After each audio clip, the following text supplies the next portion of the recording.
টিসিবির free smart card দিতে জনপ্রতি ৩০০ টাকা ঘুষ নেওয়ার অভিযোগে রংপুরের কাউনিয়ার টেপা মধুপুর ইউনিয়ন পরিষদের চেয়ারম্যান রাশিদুল ইসলামকে আটক করেছে সেনাবাহিনী।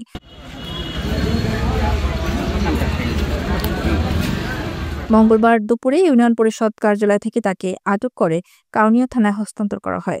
স্থানীয়দের অভিযোগ, সরকার নির্ধারিত বিনামূল্যে টিসিবি কার্ড পাওয়ার জন্য ইউপি চেয়ারম্যান জনপ্রতি ৩০০ টাকা করে দাবি করছিলেন। এ অভিযোগ লিখিতভাবে জানালে দুপুরে সেনাবাহিনী, পুলিশ ও অন্যান্য আইনশৃঙ্খলা বাহিনীর সদস্যরা ঘটনাস্থলে গিয়ে উপকারভোগীদের সঙ্গে কথা বলেন এবং অভিযোগের সত্যতা পান।